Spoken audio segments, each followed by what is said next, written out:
Hi friends, Sunday special అయితే chicken dum biryani చేశాను. ముందుగా అయితే ఎర్రగడ్డలు వేపుకొని పక్కన పెట్టుకోవాలి. బియ్యం కూడా కడిగి పెట్టుకోవాలి హాఫ్ అన్ అవర్ ముందుగానే. ఇప్పుడైతే మసాలా చూద్దాం.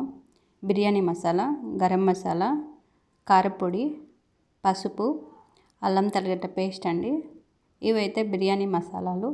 ఇవి ఆకు, చెక్క, మరాఠీ మొగ్గ, ఇవైతే జాపత్రి, ఇవి అనాస పువ్వు అండి. మనకు కావాల్సినంత వేసుకోవాలా. ఇవి యాలకులు, లవంగాలండి. ఇప్పుడైతే ఒక గిన్నె తీసుకొని అందులోకి మనకు కావాల్సిన మసాలాన్ని వేసుకోవాలి ఫ్రెండ్స్. ఎర్రగడ్డలు, పెరుగు అయితే ఇప్పుడు వేస్తున్నాము. ఇవంతా కలుపుకోవాలి ఫ్రెండ్స్. ఇప్పుడే ఉప్పు, కారం అన్నీ చూసుకొని కలిపేసుకోవాలి ఒకేసారి. ఇప్పుడైతే చికెన్ని బాగా క్లీన్ చేసుకొని కడిగి పెట్టుకొని క్లీన్ చేసుకునేసి ఇప్పుడైతే చికెన్ని యాడ్ చేసుకుందాం. చికెన్ అంతా నీళ్ళన్నీ పక్కకు ఉంచేసుకుని చికెన్ అంతా వేసేసుకోవాలి ఫ్రెండ్స్.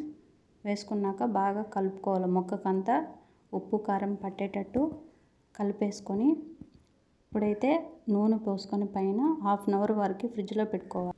ఇప్పుడైతే మనము గ్యాస్ ఆన్ చేసుకొని గ్యాస్ పైన అయితే చికెన్ పెట్టుకుని ఉడికించుకోవాలా. ఒక 15 మినిట్స్ వరకు అయితే బాగా ఉడకనేయాలి ఫ్రెండ్స్. ఇప్పుడే మనము ఉప్పు కారం అన్నీ చూసుకునేసి ముక్క ఇట్లా దగ్గరైన తర్వాత ఆఫ్ చేసి పక్కన పెట్టుకోవాలా.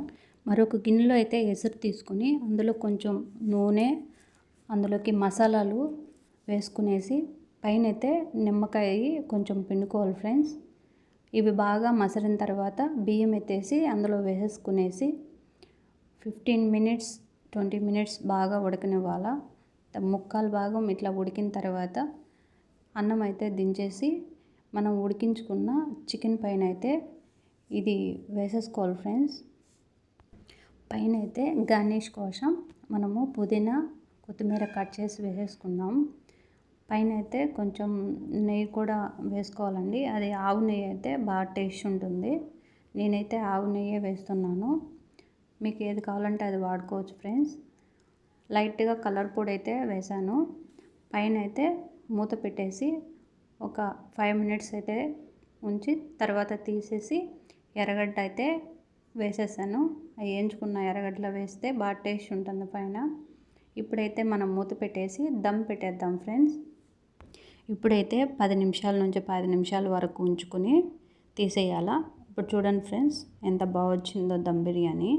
పొడి పొడిగా మెతుక్కు సంబంధం లేకుండా చాలా నీట్గా వచ్చింది. ప్లీజ్ నా ఛానల్ని విజిట్ చేసిన వారు ఎవరైనా సరే సబ్స్క్రైబ్ చేసుకోండి ఫ్రెండ్స్. చూడండి ఫ్రెండ్స్, నేనైతే ప్లేట్లోకి ఇలా తీసాను. అందులోకి పెరుగు చట్నీ కూడా చేశాను ఫ్రెండ్స్. చూడండి ముక్క చూడండి ఫ్రెండ్స్, ఎంత బాగా ఉడికిందో. నేనైతే ఇప్పుడు చూపిస్తున్నాను చూడండి. చాలా స్మూత్గా అయితే వచ్చింది. టేస్ట్ కూడా సూపర్ ఉంది ఫ్రెండ్స్. నేనైతే టేస్ట్ చేసే చెప్తున్నాను. ఇదైతే మా పిల్లల కోసం కొంచెం అయితే చికెన్ ఫ్రై చేశాను, లివరు అవి. Okay friends, bye.